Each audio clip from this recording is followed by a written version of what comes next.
Hello and welcome to Just One More Watch, and welcome today to another top 10 recommendations video. If you enjoy a list video as much as I enjoy a list video, there's a big button with the word subscribe on it that will help you enjoy more of them in the future.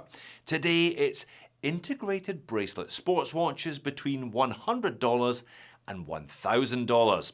Now, integrated bracelet watches are perhaps a little bit overplayed at the moment. There has been a real explosion of them over the last 5 years, leading to some of my peers and contemporaries making videos like these, claiming that the bubble has burst and this style of watch is now dead. I don't think so. I don't think so at all. I just think that this style of watch is now mainstream and affordable in a way that perhaps it wasn't a decade ago, as this list will show. So ignore the prophets of doom, let's get on with the list. I'll leave links to every watch I show in the order that I show them in the description of the video to help you in your quest for the best possible prices. And let's not start the list with the usual suspects, though don't worry, they'll be along in a minute or two. Let's start instead with a couple of crackers that might not immediately spring to mind, such as the Bulova Super Seville. Now this is a reissue of a Bulova from the 1970s, relaunched only 12 months ago. And it's a bit of a rarity because it's a three-hander that features their high-frequency, super smooth sweeping quartz movement. That seconds hand doesn't look like it belongs on a quartz watch, does it? You really do get the best of both worlds with this one: accuracy, reliability, and negligible servicing considerations, with a sweep smoother than any Rolex on the market.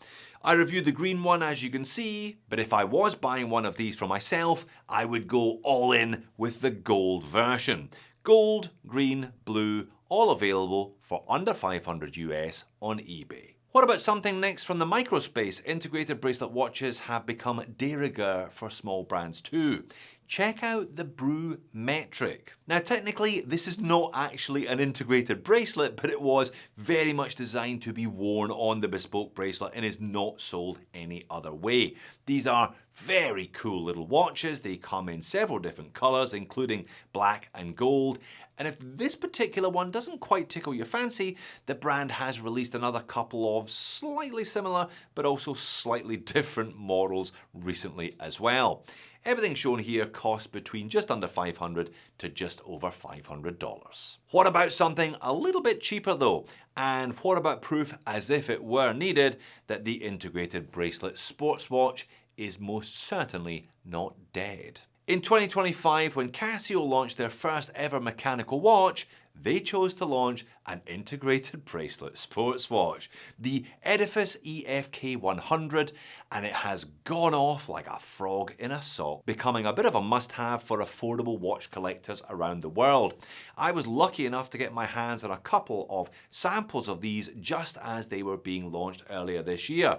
The watch itself was absolutely nothing we hadn't seen elsewhere before, but absolutely nothing we'd seen from Casio before, hence its popularity. There are a number of different dial colours and patterns available, and you can even get it with a carbon fibre case on a rubber strap, but that does rather defeat the purpose of today's video, so I'm not going to dwell on that one. Specs are pretty basic, including a Seiko NH35 of all things in the back, but they are no less than you need in any key area. The hype is beginning to die down on these a little bit, bringing the prices down with it. They're all over eBay for under $300.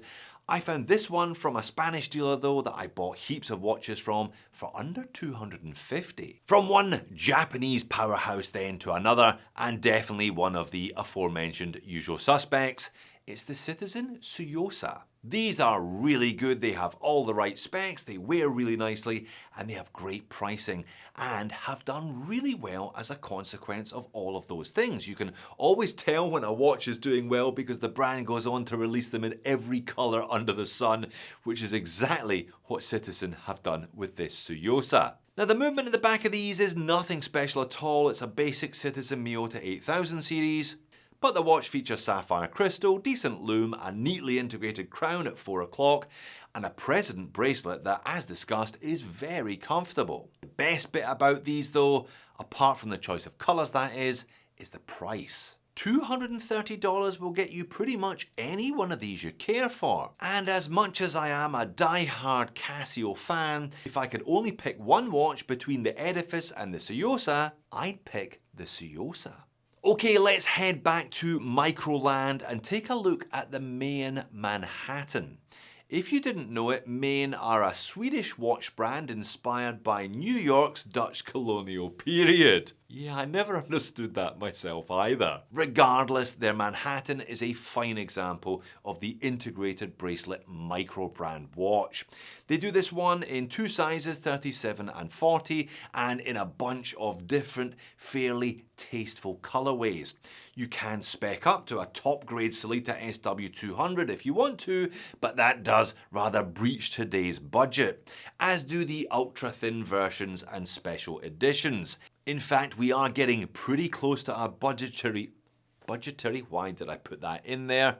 In fact, we're getting pretty close to our price limit as is. These are just over $900 US, regardless of your chosen flavor. However, they have sold quite well since they launched, so chances are you might be able to pick one lightly used for a little bit less than that. Segueing neatly into my next choice, a watch that you're really going to have to look for on the used market to get it within today's fairly generous budget. I don't normally do this, but it's the Christopher Ward 12, and I thought it really had to be here. It's called the 12 because of the distinctive 12-sided fixed bezel. This watch has done really well for Christopher Ward. Again, like the Suyosa, you can now buy it in a bunch of different colours and a couple of different sizes, which is always an indicator of success. Now, even if you are buying a used one, you will still have plenty of Christopher Ward's generous 60-month warranty coverage, and residual values are really strong because it is such a sought-after model. You are going to be max budge with one of these today, but if you have a grand to spend on this style of watch, you should definitely consider this one because the Christopher Ward 12 is definitely worth a grand. Next up, it's a bit of a 2-for-1 deal from the most expensive watch on the list today to the two most affordable watches on the list today. And oddly enough, they're both Casios. Casio have been doing integrated bracelet Edifice watches for a long time now, such as the EFR S180DE and the EFS S570D chronograph. Now, I've made it 2/3 of the way through the video without referencing the Royal Oak, but that's about to change. There's definitely more than a whiff of AP in this one with that octagonal bezel and the screws on top of the case. But there is nothing AP about the price of $130 US. For that, you get sapphire crystal on a super slim case profile that comes in at under 8mm. It's a 3-hand quartz movement with date, which helps keep the price low, but it's a Casio, so you know that movement is going to work for decades. There is also a chronograph version. I reviewed that one a number of years now and enjoyed it, and they are all over eBay for under $200 US. The two cheapest watches on the list today, proving as always, you don't have to spend a fortune if you don't want to. At number 8, it's another 2-for-1 deal, this time from Citizen with their recently launched Zenshin 3-hander and chronograph models. The 3-hander is the NJ0180 and has probably been the more popular of the two. It's easy to see why as well. It is a cracking looking watch, this one. It is also Citizen 8000 series powered, but this time it features a small seconds complication at the 430. The other thing that sets the 180 apart is the fact that this watch is made of titanium. Citizen, in a very Japanese manner, call it super titanium, which they then coat with a proprietary Duratec coating. You can find these in a bunch of colours for less than $400 US a piece. Option 2 is their chronograph, the CA4610. I picked one of these up personally last year and I was very impressed with the build quality and just how wearable it was, considering this one is a 43mm diameter watch. A couple of extra mil with a chronograph though, in my opinion, is usually a good thing because it allows those sub-registers a little bit of extra breathing space on the dial. Again, a couple of dial colours are available, but this pale blue one is a real honey. Prices on eBay floating just around the $400 US mark for this one. Okay, next up, it is probably the biggest left fielder on the list today. It's a slightly unusual little watch by Seagull. Now, I reviewed it a couple of years ago with the TV dial, so-called for glaringly obvious reasons. So that is the footage that I'm going to concentrate on here. That's the footage I'm going to show you. But there are a bunch of different dials available now, it seems. I'll pop those in a bit later on with some prices.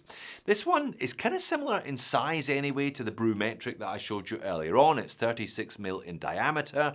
Do bear in mind though that this style of watch, this kind of tonneau style of case, always wears a little bit bigger, and an integrated bracelet watch always wears a little bit bigger as well. These have sapphire crystal and are powered by an in-house Seagull ST21 caliber, which is a clone of the ETA 2824. Generally, it's a neat and tidy little watch, and they seem to have branched out into different colours since I reviewed it last year. There is a colour TV, a black and white TV, there's something that looks like white snow, but maybe I'm taking the TV theme a bit too far with that one. There is a gorgeous pale blue, and a new special edition pixel dial with snake, celebrating 70 years of manufacturing Seagull watches? Don't get it. Never mind. When I reviewed it last year, I said it was nice, but I felt the price was a little high for what you get. They're still under 500, but so are a lot of watches on this list. They do have their own quirky charm and appeal though, so definitely still a valid choice. And finally, it had to be here. You all knew it was coming. Really, it's the watch that launched 1,000 other affordable integrated bracelet watches, including the majority of the ones that you've just seen.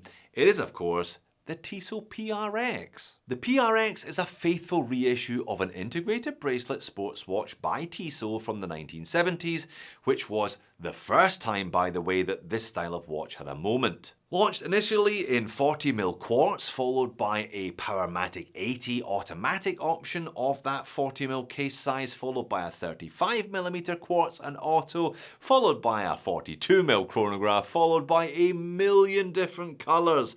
This watch has been huge for the brand and has become the default choice in its category. However, this list has shown it's not the only choice, but it is still a pretty strong offering considering the brand strength of Tissot and the overall quality of the watch. And the fact that you can get them for really good prices these days. Check out Joma Shop as your reference. There's always a $20 voucher. By the time you take that off, $300 for the quartz and under $550 for the auto. You therefore have a decision to make if you do fancy a PRX. Is it worth spending an extra $250 for the privilege of having the automatic? It's the same case, it's the same bracelet, etc, etc, etc. I'm a bit of a tight arse, so I own the quartz, obviously. So there you have it, a fine selection of affordable and relatively affordable integrated bracelet sports watches, proving that this style of watch is far from dead and you don't have to buy a PRX if you're on a budget. There are plenty of other options for you out there. Personally, I'm pretty chuffed that I got through the whole thing only referencing the Royal Oak once and not referencing Gerald Genta at all. Well done to you for getting through the whole video. While you're here, why not check out some individual reviews of the EFK 100 or the Citizen Tsuyosa. Thanks for watching this one. I'll see you over there.